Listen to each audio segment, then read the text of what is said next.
Bonjour, écoutez, je crois qu'on ne pouvait pas mieux choisir comme endroit pour présenter le cycle de conférences sur les artistes voyageurs, puisque nous sommes là devant le musée d'Orsay, qui, comme vous le savez, a été une gare et donc qui est évidemment un lieu de passage, un lieu de voyage, qu'aujourd'hui il est transformé en musée et que notre cycle de conférences sera consacré évidemment aux beaux-arts sous toutes ses formes.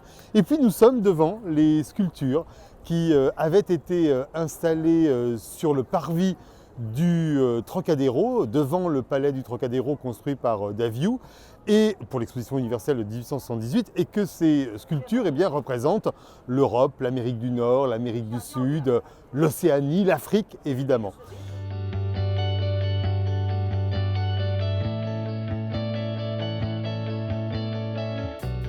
En fait, ce cycle de conférences va être consacré aux artistes voyageurs, c'est-à-dire la manière avec laquelle les artistes, depuis le XVIIIe siècle jusqu'au milieu du XXe siècle, partis d'une région géographique, vont aller en découvrir une autre. Évidemment, ce n'est pas seulement un voyage physique, mais c'est aussi évidemment un voyage culturel, un voyage intellectuel, un voyage artistique, c'est-à-dire la confrontation avec une autre civilisation, avec une autre forme de pensée, avec une autre forme de création. Et la manière avec laquelle, au fond, leur imaginaire, leur création va en être totalement bouleversée. On se souvient de la phrase de Matisse, parti du nord de la France, aller dans le sud, ne serait-ce que dans le sud de la France, et qui va dire que le soleil, les lumières, tout cela est d'une splendeur inouïe. Voilà, le sujet c'est ça, c'est la métamorphose de l'acte créateur, la métamorphose de l'imaginaire lorsque l'on est confronté à un ailleurs. Alors cet ailleurs va prendre diverses formes, c'est-à-dire qu'il va y avoir bien sûr les voyages en Italie, le grand tour en Italie pour les artistes du XVIIIe siècle. Il va y avoir ensuite les voyages sur les pourtours du bassin méditerranéen, Delacroix évidemment en Algérie, au Maroc. Et il va y avoir évidemment Paul Klee, Kandinsky en Tunisie. Et puis plus lointainement, il va y avoir bien sûr Gauguin, la Bretagne d'abord, et puis l'exil dans les îles à Tahiti. Il va y avoir les artistes qui vont suivre la croisière noire, ceux qui vont suivre la croisière jaune en Asie. Voilà, on va essayer d'aller tirer des fils vers ces lointains qui sont à la fois des exils physiques et qui sont en même temps des exils intérieurs et qui sont des moteurs extrêmement puissants pour la création des artistes que nous allons découvrir.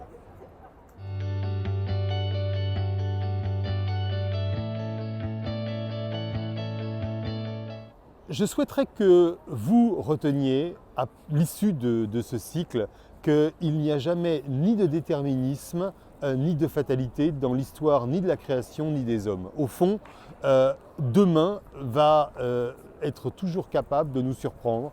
Nous allons toujours être capables demain de découvrir, comme nous allons découvrir des œuvres d'art dans les musées d'ailleurs, nous allons être capables de découvrir dans un autre territoire, dans une autre ère géographique, culturelle, intellectuelle, esthétique, quelque chose qui va radicalement nous bouleverser, radicalement changer notre manière de voir et va nous amener au fond à penser et pour les artistes à créer complètement différemment. Voilà, c'est ça le maître mot que je voudrais que vous reteniez, c'est que demain s'inventera de manière différente et qu'il s'inventera en allant découvrir des ailleurs, de la même manière que les artistes ont été bouleversés par justement ces autres sphères géographiques.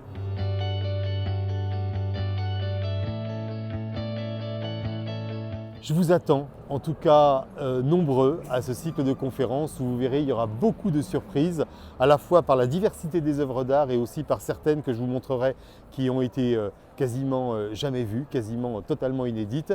Et je vous remercie de m'avoir écouté, je vous dis à très bientôt.